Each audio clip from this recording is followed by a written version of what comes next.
Okay, Jason, we were talking about bow hunting. You know, it's kind of we're getting close. We get to summer, we think about shooting and that kind of stuff. You and I have similar background in the fact that, you know, you really took to bow hunting early. Absolutely.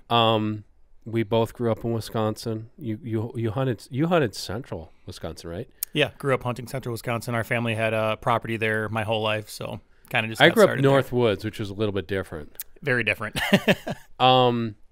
What's the biggest change for you, like from when you were starting young to now? Have you seen differences? Oh, God. The differences are endless. I think the easy one, the low-hanging fruit, would probably be technology. I mean, we went from being young and just kind of getting into using trail cameras and maybe having a couple, you know, in key areas that we thought might hold deer, to now, I mean, we've got numerous cameras that are directly sending pictures to our cell phones and our laptops. And I think so the technology and even the progression of, archery technology, getting into the compounds and how well they shoot and the sights. What was your first bow that you shot? Oh, gosh, I don't recall the actual model name, but it was a really, really old PSE. I mean, big, honking, first-gen compound probably. Really? Yeah.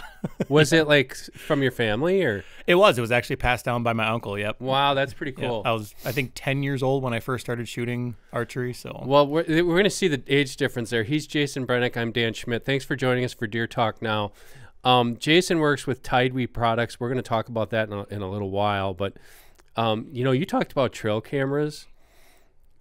That wasn't even on the radar when I started hunting. Sure. We had it basically, it was the old school. If you saw a track or if you saw a deer, if you kicked up a deer, we didn't know anything. Mm-hmm. I mean, we were just like, oh, it had to be a buck because he ran with his tail down, Yep. Or if you looked at the track and it was in the mud, and it was it was a monster buck. Well, it could have been a doe. You didn't know. But so that's the interesting thing. And I know I've talked about this on the podcast before, but did you know that the idea for trail cameras came from the guys at Deer and Deer Hunting? I did not know that. So 1973, Al Hofacker and Jack Brower arrested Jack Soul. He just passed away here this month. They had Olympus cameras, 35 millimeter cameras that they rigged up with tripwires. And actually not far from where you grew up hunting. It was over here just north of Green Bay where they hunted public land. And they had them hooked up with tripwires. Wow. And that's where the idea do you remember the trail timer? I do, yeah. That's where the idea for the trail timer came from. The guy from Michigan started that. And that's kind of one of the things. But it's interesting for me to hear, you talked about trail cameras. We had none of that. Yeah. And you probably had, I can't remember. Do you remember what kind of first cameras you were using? Gosh, I want to say some of the first ones we got into were, I want to say they were Cuddybacks. Cuddybacks? Yeah, he was one of the first. Some of the early ones. I think Mark started in '89. One of the big ones on the block back then was called Cam Tracker. Okay. And everybody referred to their cameras as cam trackers. It was like Kleenex, It was like that was the first one that was highly marketed. Just kind of took over. But Cuddyback, he set the bar for quality, and that was in '89. But that's interesting. So the other question I want to ask you, so when you first started hunting, and then tell us a story behind your first deer that you got with a bow. Boy, first deer with a bow. Okay, yeah, so this one's kind of funny. So on our property, before we started hanging like lock-on stands or ladder stands or anything like that, we just had these really old wooden single-post gun stands that were built, probably 20 years before I started hunting. And that's what we started hunting out of because that's what was on the property. And so I'm up there, and they've got railings that are, they're going to interfere with your shot, so you have to kind of maneuver around it. And I'm sitting there, and it's probably my second year bow hunting. I had never seen a deer in the woods up to this point bow hunting. And all of a sudden, here comes this, what I thought to be a doe at the time, coming up this little ridge in this oak flat. And no rangefinder at the time, just went off practice and, trying to gauge, based on distance and paces and whatever you did before so you could figure things out. Little pieces of tape tied to trees so you knew which color was 20 and 30. And what I thought was this doe came walking up. I misjudged my yardage, stuck my first aluminum arrow right into a tree, right above the deer, about 6 inches above it. Had enough time because what I thought was a doe was actually a nub fawn, so it was pretty, he wasn't really keen on staying alive yet. So had enough time to re-knock a new arrow and get another shot off. And that time I actually drilled it right in the heart, and it only went maybe 30 yards. Yeah. So I'm sure the second shot was probably luck. That or I finally got my nerves together, one of the two. But yeah, it was incredible to have that moment. It was like the ultimate hunting experience, the major crash lull of having that arrow stick into the tree, and then the immense feeling of watching that deer drop for the first time. Drop. That's pretty cool. I mean, that roller coaster of emotion was just unbelievable. And you're not too young then, because you're using aluminum arrows. So yeah. Not too many people remember. The young guys don't remember that. I mean, unless you're shooting an FMJ or something now, which I still shoot a lot. I did shoot those for a while myself too. I liked the impact for a long time on those. But do you remember which arrows you were shooting? Oh God, I want to say they were Eastons. I think back then, and I could be totally wrong. They probably were, and because most guys like. I hate to do this. Ian hates it when I do this about people's ages, but I always say you're old when you refer to the number. For me, it was 21/17. Oh, sure. And anybody over 50 is going to know that. Yeah, I'm not that old yet. I wouldn't refer to it that way, but I do remember that it was the camouflage aluminum. Oh, those were yeah. They could have been game gutters. Yeah. Oh, maybe. Yeah, maybe. Yeah. But yeah, Easton game gutters. Those old aluminum arrows sure packed a punch once they got there. We call them telephone poles. You had the real thick ones, and then we had the feather fletchings. Yep. And I shot my first deer that I shot. Thankfully, well, the first one that I got, not the first one I shot at, but the first one that I got, I saw drop, and I bought. They were, oh God, I can't remember it now. They were, Anyways, they were out of Michigan. Somebody's gonna write this in the comments. By the way, like and subscribe. That's all we're asking you to do. And then write in the comments which broadhead I was using. It was a 4-blade that came in the package put together. And that was a big thing back then. If you had muzzies, you had to put them together. Yeah. I didn't have that engineering degree. I'm kidding. Like, you had to fold the blades together. I'm like, I can't figure it out. No, these came put together. This is easy. Yeah, that was my first deer. So that was out of an old gun stand, which a lot of guys did. Even if they didn't have a gun stand, they'd crawl up and sit on a limb or something like that because they knew deer weren't looking up. We know deer look up now, but I've seen, especially over probably the past 10 years, more and more bow hunters and crossbow hunters are starting to go back to hunting off the ground. Sure. And did it take you a while to kind of go from being a tree stand bow hunter to a ground-based bow hunter? So I would say I was a little bit of each at the time. So we have a lot of cedar swamp that surrounds our property, so a lot of low ground cover. So I did a little bit of each initially, but it was never out of a blind, an actual blind. It was always a makeshift, cut up a couple limbs, lay them horizontal, something to get behind. So I guess I've always kind of done a little bit of both. I've certainly preferred, I think, the getting up in the air just because of, again, fooling the senses.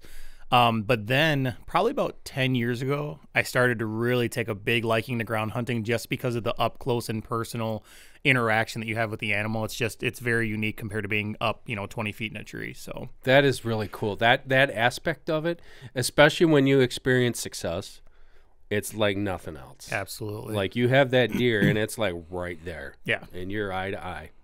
And it's just the interactions that are possible. Even, I've had does come up and sniff my blind, and that's just incredible. That's not happening in a tree stand. They might come to the base of your tree, but you're not seeing the water molecules on their nose, right, like you are in a ground blind. So it's an amazing interaction. I think we all did that too, like you said.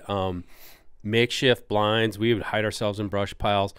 My oldest brother, Roger, and Roger, I hope you're listening to this because he was the one that taught me patience. My brother Tony did too, but they would stand. So what they would do, there was no tree stands when they were hunting. They're 10, 12 years older than me. So this is like in the 70s. I was a little kid, and I was like, I wanted to emulate these guys and my dad they were really into deer hunting. So they would go, and I know Roger had like basically army camouflage because we didn't have modern camouflage. Another thing that Deer and Deer Hunting's ideas spawned was tree bark. Jim Crumley.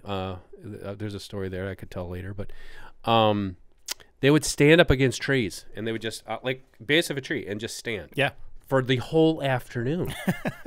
And then when I got into this job, which is going to be 30 years now, and I started learning the history of just deer in the country, not the Jordan buck, the Mel Johnson buck from Illinois, you know, that big 202-inch typical, that's how he killed it. Wow. Standing up against a tree. Can you, I mean, on the ground. Yeah. Can you imagine that? I couldn't even wrap my head around, not even close. I think us bow hunters today, especially, like I said, not to rip on this is just, it's about perspective. If you're young and you don't realize, you can do this. Sure. You can hunt from the ground. You don't have to be 20 feet up in a tree. I know that we've conditioned just the media and the hunting community in general, is we've conditioned people to say, oh, no, you've got to hunt from a tree. You got to be 20 feet up there. You know, you got to strap yourself in and sit all day. And if you got the woodsmanship skills that you build, we did it through squirrel hunting because we didn't have deer when I was in Hubertus, Wisconsin. There were no deer, not really to speak of. And we did it that way. But now with today, I think a lot of people skip those. They skip the rabbit hunting. They skip the squirrel hunting. They skip that. I always called it the learning grounds of becoming. Just spending time in the woods and just getting to know things. And getting to know things. You can do it. Now, I know you guys, with the company that you have, which I'm really impressed, by the way. We got some Tidewee blinds. They've come on and they've been sponsoring television with us. And I've tried out these blinds. Number one, they're super affordable. Very. It's not like the old days when remember the old days with I promise I'll stop doing this. But remember the what was the Cadillac ground blind back in the day? It was boy, my memory's going today. Anyways, they're $400. Yep. And I'm like, I can't afford a $400 ground blind.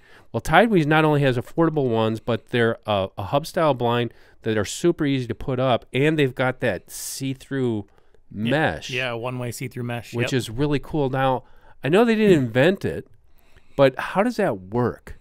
Yeah, we're gonna put some B-roll on here so you guys know what I'm talking about. But how does that? You're sitting in the blind, and I can actually see through the walls of the blind, but the deer can't see in. Yeah, so it's a similar technology to when you see like window clings on truck vehicles. So someone has a nice image on their back window of their truck of a whitetail scene, and from the outside that's what you see, but the driver can still see completely through. So it has to do with the way the perforation patterns are made in the material that allows that one-way vision. So it's a super. You feel very exposed when you're using it, and especially the first time you sit. Oh gosh, yes. The first time you sit is like, I am totally busted here. Yeah, but it's incredible, and the feedback that we've had from hunters has just been amazing. I mean, people it's a whole different experience, to be honest, when you're sitting there and you feel that open. But just being able to see everything around you and not having to kind of peek around corners, and it's definitely a different experience. The other thing too, and I know we talked about this when you visited with us a few weeks ago, one side of the blind, is it just one panel or is it more than one panel where you got it blacked out? So we have different models. We have a 270 see-through, which just has the back panel that's blacked out just to make sure that you're not getting that light penetration to get silhouetted. And then we have another one that just has the very front panel that's going to be see-through. So we're offering different variations, and we're kind of playing with it as we go and doing different designs every year as we bring new ones out. So yeah, there's several variations depending on what hunters like. I really like that. I used it for turkey season, and for that reason, I tucked it in. There were some red spruce. My buddy Corey let me hunt his property. I shot a tom.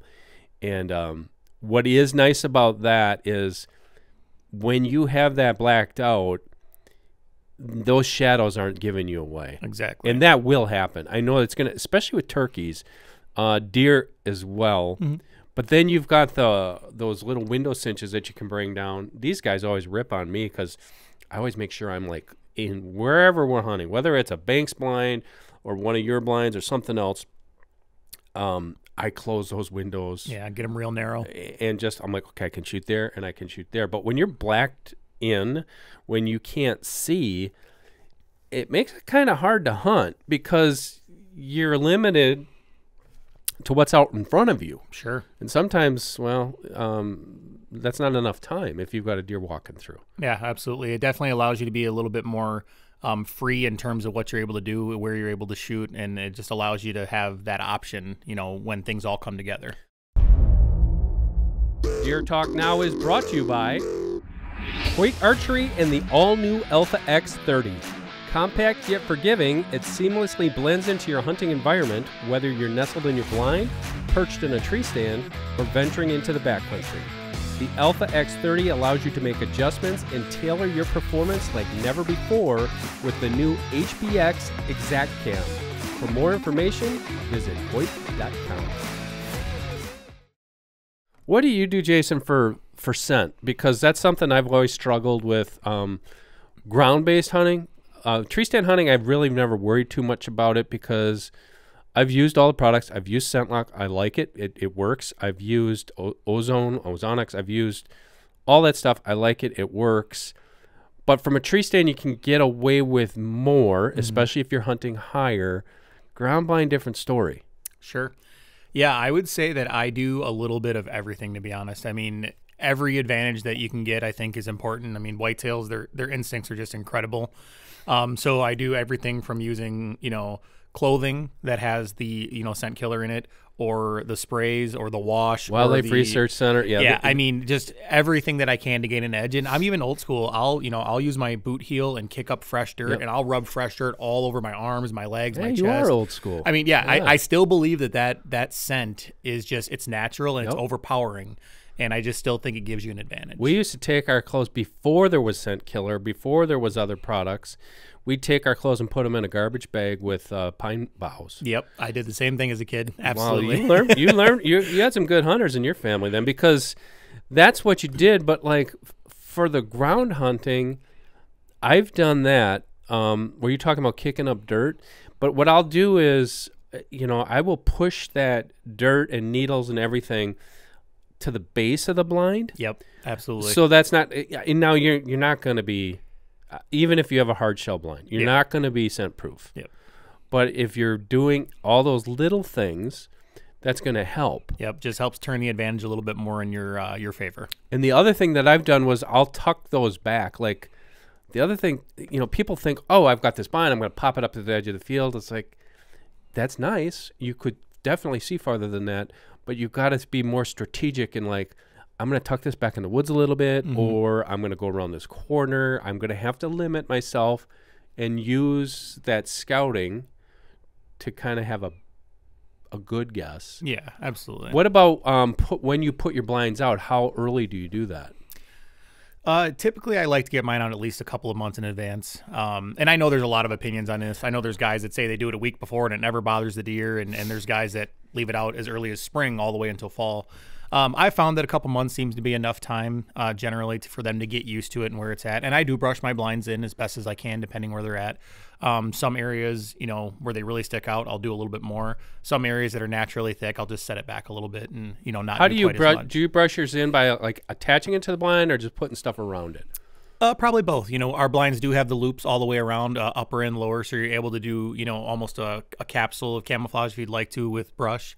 And sometimes it'll just be leaning a few limbs out in front of the blind, and I think that's adequate depending on what the area is. So that's a good tip. I've done that. One thing that I will not do is I don't put anything on the roof of it. Tends to cause collapse, especially It'll if the weight of the rain. If you get rain or wind, that can wreck a blind pretty quickly. Certainly. Especially out west where we hunt in Wyoming. He lost, I don't know how many blinds. Their wind, it seems like it never stops blowing there. That is true. And you get some stiff straight line winds, it's going to mess it up. Do you stake them down also?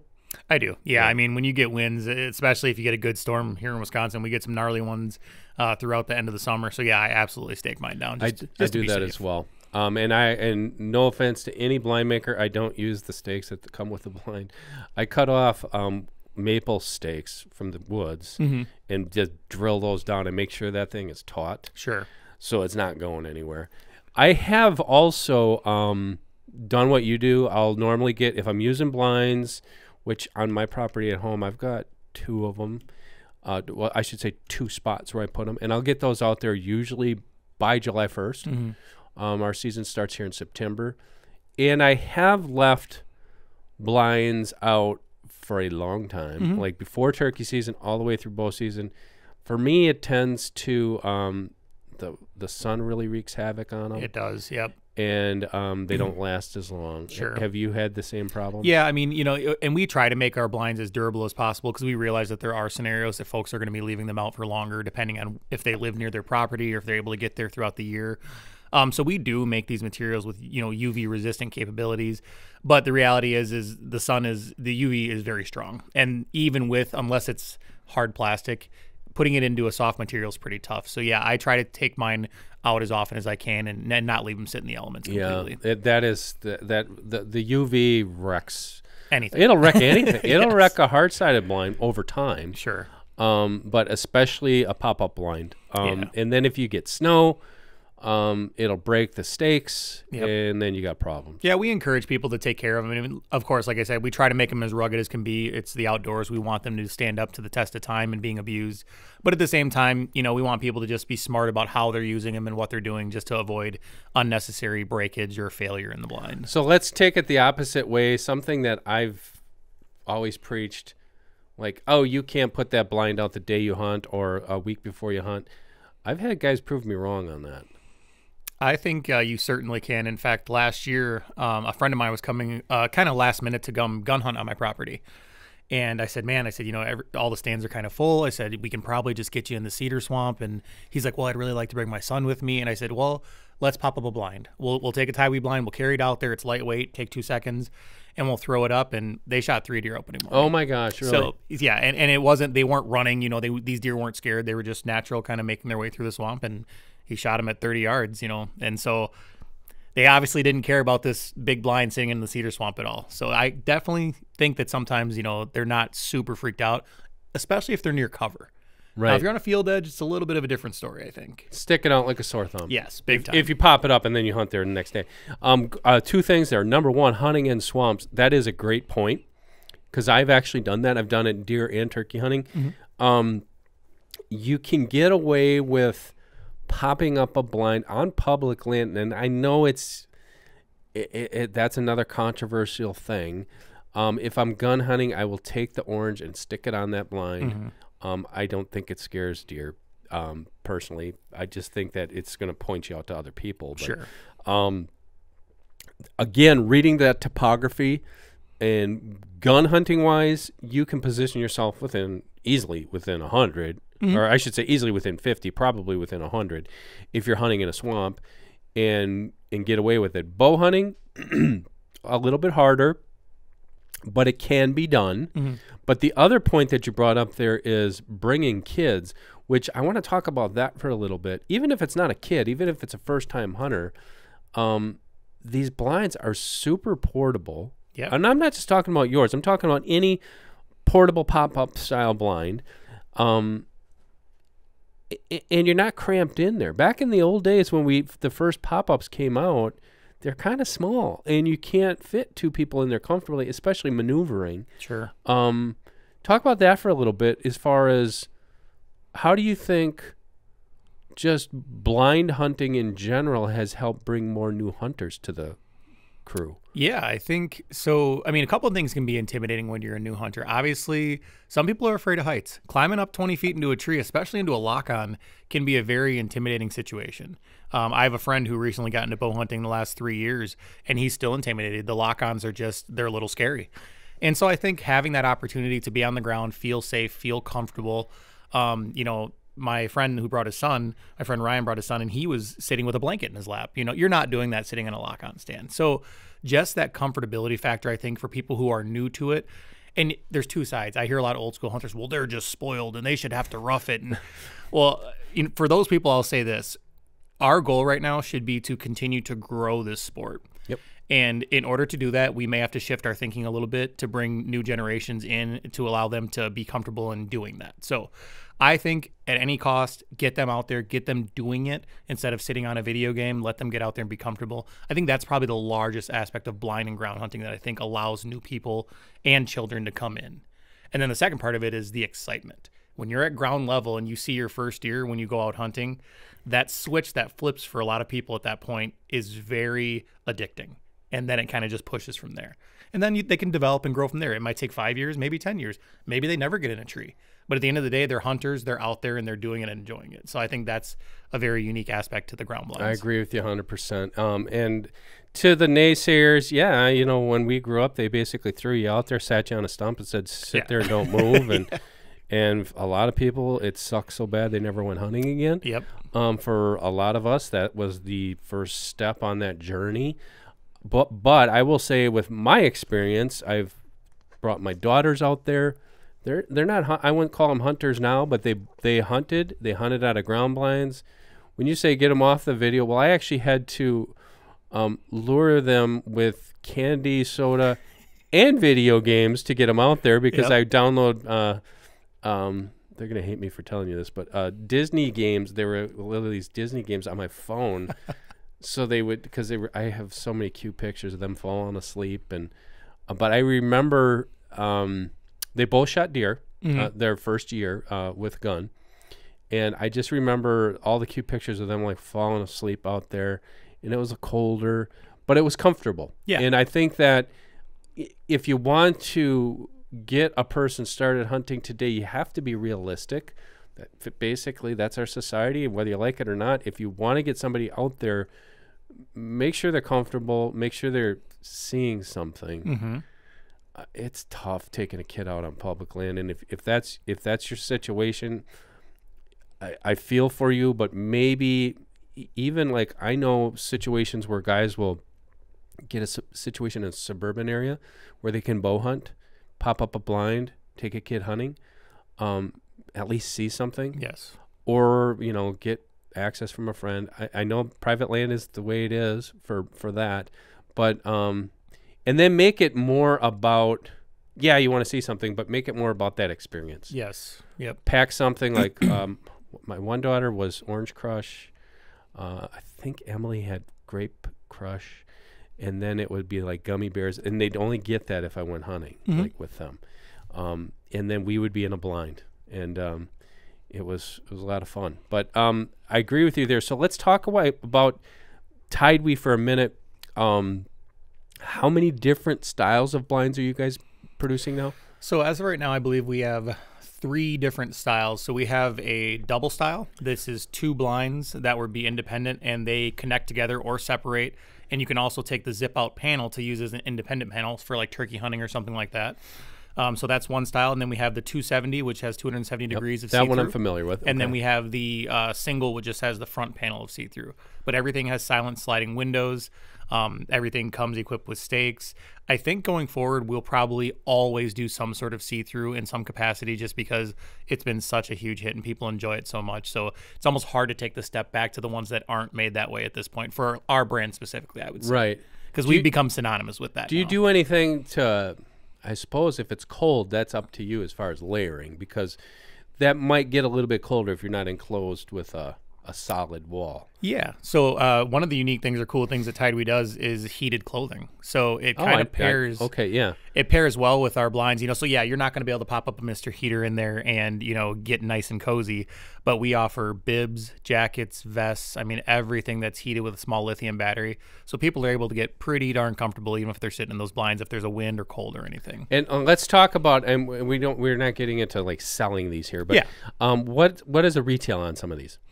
So the retail goes anywhere from about $140 down to, you know, $89, $99. $89. Yeah, and we're always doing sales. You know, e-commerce, a lot of the times we're doing little flash sales and hot sales, and so you just keep an eye on the website, look for those, and you can get a really killer deal. I mean, especially if you're new or you're wanting to buy multiple blinds at one time, they get pretty affordable.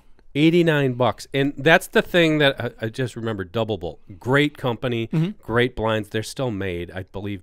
Primos has it now. Correct me if I'm wrong. I think so. But if you look at these and you're like $89, a lot of people are gonna like, it's probably a crappy blind. I'm telling you right now, and I'm not saying that because Jason's sitting here. Just go look at one. Yeah. When I pop that thing up, Ian can show you the footage. I'm like, damn, this thing is really nice. Yeah. And the construction of it is such that when you put it back together, it fits in the bag. It's easy to go. A couple things I think you told me also was, I know your input and some of the other hunters have used the blinds and other products that you guys make. The company's set up that they can actually act pretty fast on improving some of these products? Yes, absolutely. So we are huge on end user feedback. So if we get someone that comes to us and they have feedback on clothing, a blind, boots, waders, whatever it might be, I'm immediately able to turn around to our liaisons that do our product management. They go to the factory and they say, hey, this is what we need to update. This is what we need to do.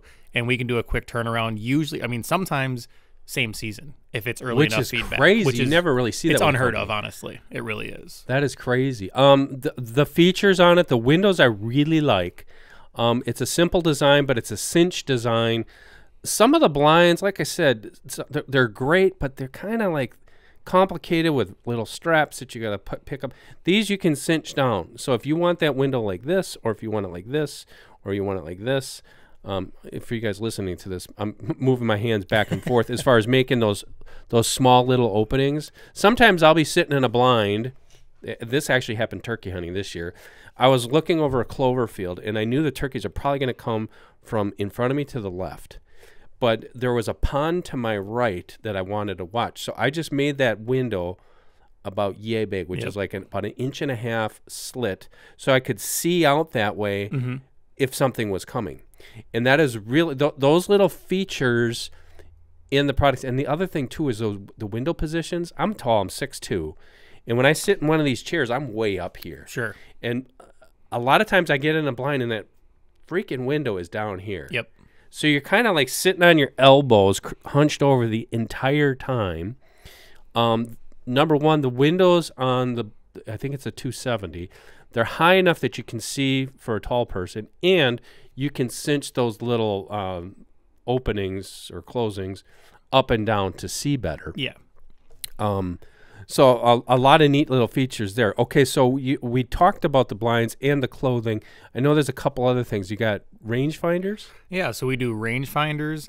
We actually started in boots and waders. That's where we got started. That's right, yep. Mm-hmm. So boots, waders, we do waterfowl blinds as well, so like field blinds, layout blinds. So yeah, we're kind of just expanding into a little bit of everything in the hunting world. And honestly, just taking the user feedback as we go, because people will come to us and, like I said, we listen. We're huge on social media. We're huge on listening to feedback. So if someone comes to us and said, man, we'd really like to see you make a field hunting pant for goose hunting, we immediately start doing research at that point, and we start asking questions, and we start diving in and seeing if that's something that makes sense and if we should bring it to people at an affordable price. So it's a very unique company in that we are very end user associated rather than only talking to our pro staff or folks on TV. We talk to everyone and try to bring that all together. I think that's important. Yeah, I agree. I think it's end users want to be heard and they like being part of it. So I think it's just a great thing all around. I'll tell anybody who wants to listen is the best hunters I know are working down the street here. Right. They're not in this building. I mean, we get to do it. It's cool. We've done it for our careers. But that is the guy that you want giving you the feedback, whether you're making a blind or clothing or whatever it happens to be. The other thing that I find interesting with you, Jason, is you actually started off as an influencer, right? Yeah. And you've worked in fishing? Yeah, primarily fishing, absolutely. I actually prefer hunting, but I work a lot on the fishing side of things. And when I see, because I'll be scrolling through Facebook, and I see these ads come up, it's a little bit different because you don't see that with a lot of companies where they're actually going to the masses, not preaching to the choir, and then the quick turnaround, which is now this stuff is made overseas, right? Yep, absolutely. Yep. And is it ship factory direct then, or how does it work? Yeah, so we have so basically our model is we manufacture overseas, and then we have local warehousing here in the U.S. So we get our stuff over here in bulk. It goes to our local warehousing, and then when you order online, it's coming direct from a warehouse here in the U.S. Okay. So yeah, shipping is pretty quick. I mean, we're looking at 5 to 8 day shipping generally. So yeah, once you order, as long as it's in stock on the website, it's coming from a U.S. And warehouse. I know that's the answer to the question everybody's going to have. It's like, well, if these are so great, how are you selling for $89? The cost savings is, face it, whether you like it or not, is stuff is being made other places. Yeah, and I think the biggest thing is, stuff has been made in other places for decades, but the direct-to-consumer model is really where that price difference comes in. As you mentioned earlier, someone hears that price and they're like, wow, it can't really be quality at that low of a price. That's exactly right. Yeah, and to be honest, that was a hump that we had to overcome as a brand for several years, is just getting people sending them to people and saying, just put your hands on it. I just want you to take a look at this. Compare it to things that are twice the price and let me know what you think. And the reality is that price difference just comes from the business model. When we don't go through large, massive distribution, there's a lot of money that gets removed from those middleman layers. So that direct-to-consumer model basically just allows us to pass the savings down to that end user rather than, keeping it or giving it to a middleman distribution model. So the pricing is certainly not from the quality of the product, but from the business model itself. So that's the only way I can find one of your products is to go to your website? I would say 95% online, so whether that's Amazon or Tidewee.com. That being said, we do work with small capture shops. So these are the little mom and pop shops in your town, not a big box store. And the reason we did that was because they actually started coming to us and asking us if we worked with dealers, because they were getting demand in the shop that people were looking for our products. So we found that we can not inflate the prices by working with the smaller shops directly without the middleman distribution as well. And we can still keep everything affordable. So you will find them in some local shops around the country as well. That's pretty cool. Yeah. And I like that too, because especially with archery shops, it's declined. Mm-hmm. And there's many reasons for that. But to keep that local aspect, I think that's pretty cool, and that's something we should be very proud of. Yeah, and it allows us, at least it's, if someone says, hey, I'm really skeptical, I just don't know about this price. Well, hey, go over to, Bob and Mel's shop down the road and put your hands on it and see if you like it. That is cool. So, yeah, gives them that opportunity. Because I've always said that about everything in general, shooting a bow. Well, that XYZ bow is really expensive. Go down to so-and-so's archery shop, and they'll let you shoot one. Yeah, absolutely. And that's the same thing here. Well, Jason, thank you very much. You said Tidewee.com? Yep, Tidewee.com, or you can go and find us on Amazon in the Tidewee shop as well. Tidewee shop there. They've got it all. I've tried the blinds, love them, and some other products. The heated clothing sounds pretty cool.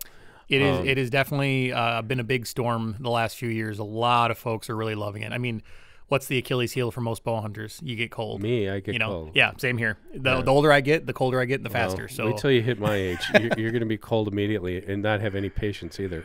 Or maybe that's just me. I'm not sure. He's Jason Brenic. I am Dan Schmidt. Thank you for joining us. Again, all we're asking you to do is like and subscribe. If you're listening to the podcast, thank you. If you want to listen to it on your next drive to wherever you're going, you can download it from Apple Podcasts or wherever you find podcasts, Deer Talk Now.